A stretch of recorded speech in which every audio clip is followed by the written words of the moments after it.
28 মে 2023 দিল্লির যন্তর মন্তরের ধর্ণা মঞ্চ থেকে তাকে টেনে হিঁচড়ে প্রিজন ভ্যানে তুলেছিল দিল্লি পুলিশ। 17 আগস্ট 2024 প্যারিস থেকে ফিরে সেই দিল্লিরই বিমানবন্দর থেকে বেরোলেন জনতার সমুদ্রে ভেসে। তিনি বিনেশ ফোগাট। সোনার মেয়ে নাকি লৌহ মানবী? গত এক বছরে রক্ত, ঘাম, কান্নার প্রলেপ সেই লোহাকে আরও তাড়িয়েছে। 23 মে মাসেও চোখে জল ছিল বিনেশের। সেদিন যারা তার পাশে ছিলেন, শনিবার সেই সাক্ষী মালিক আর বজরং পুনিয়াদের পাশে নিয়েই রোড শো করলেন বিনেশ, চোখের জল মুছতে মুছতেই। তবে দুদিনের দুই অশ্রুর ব্যঞ্জনা যে সম্পূর্ণ আলাদা। মে মাসের কান্নাটা অপমানের, রাগ, হতাশার, আর এদিনেরটা আনন্দের, আস্থার। কুস্তি বিনেশকে যন্তর মন্তরে ধর্নায় বসিয়েছিল। সর্বভারতীয় কুস্তি ফেডারেশনের প্রাক্তন প্রধান তথা বিজেপি নেতা ব্রিজভূষণ শরণ সিংহের বিরুদ্ধে যৌন হেনস্থার অভিযোগ তুলে 2023 জানুয়ারি মাসেই বিক্ষোভে বসেছিলেন দেশের পদকজয়ী কুস্তিগিরেরা। দুদিনের মধ্যেই সেই ধর্না প্রত্যাহার করা হলেও ফের এপ্রিলের শেষে শুরু হয় বিক্ষোভ। প্রতিবাদের মুখ হয়ে উঠছিলেন বিনেশ, বজরং, সাক্ষীরা।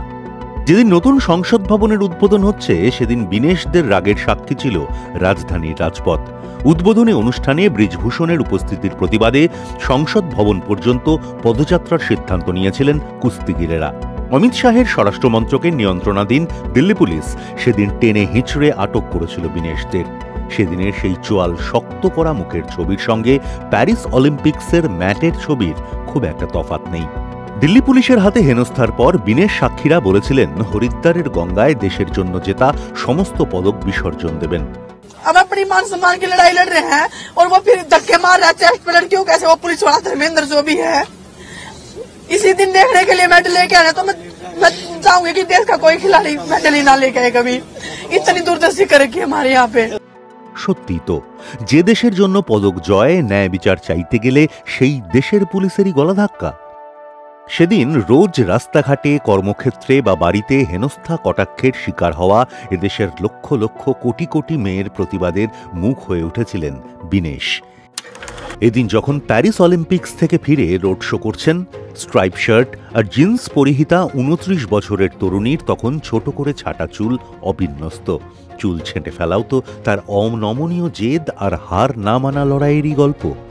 এবারে পছন্দের 53 কেজির বিভাগে জায়গা না পেয়ে প্যারিস অলিম্পিক্সে 50 কেজির বিভাগে নেমেছিলেন বিনেশ। ওজন কমাতে নিরলস পরিশ্রম করেছিলেন অলিম্পিকের কয়েক মাস আগে থেকেই। বদলে ফেলেছিলেন খাদ্যাভ্যাস। আন্দোলনের 40 দিন তাকে পিছিয়ে দিয়েছিল। সেই খামতি মেটাতে চলে বাড়তি অনুশীলন। সুফলও পেয়েছিলেন। সবাইকে চমকে ফাইনালে পৌঁছন, যা আজ পর্যন্ত কোনো ভারতীয় মহিলা কুস্তিগির করে দেখাতে পারেননি। বিশ্ব championship, Asian games, Commonwealth games, Asian চ্যাম্পিয়নশিপে পদক রয়েছে বিনেশের। নেই শুধু অলিম্পিক্স পদক। সেই অলিম্পিক্সে সোনা জেতার জন্য দাঁতে দাঁত চেপে লড়াই চালিয়ে গিয়েছেন। ফাইনালের আগের রাতে হঠাৎ বেড়ে যাওয়া ওজন কমাতে সাধের চুল পর্যন্ত ছেঁটে ফেলেছিলেন। শরীর থেকে রক্ত বার করে নিয়েছিলেন। 12 ঘন্টা দাঁতে কাটেননি কিচ্ছু। এক ঢোক জলও মুখে তোলেননি, পাছে ওজন বেড়ে যায় সেই ভয়ে। কিন্তু শেষ রক্ষা হয়নি।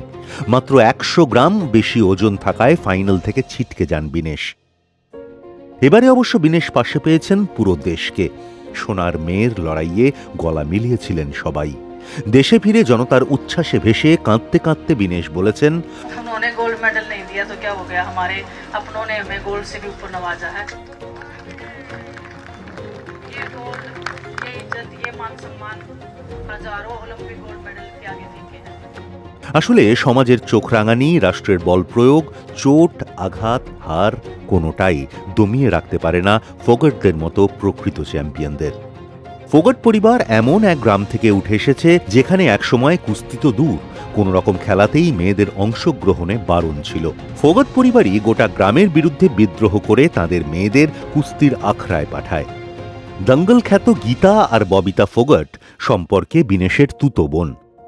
লড়াই ফোগাট বোনেদের মজ্জায় মজ্জায়। প্যারিস ফেরত বিনেশ তাই শোনালেন সেই লড়াই চালিয়ে যাওয়ারই গল্প।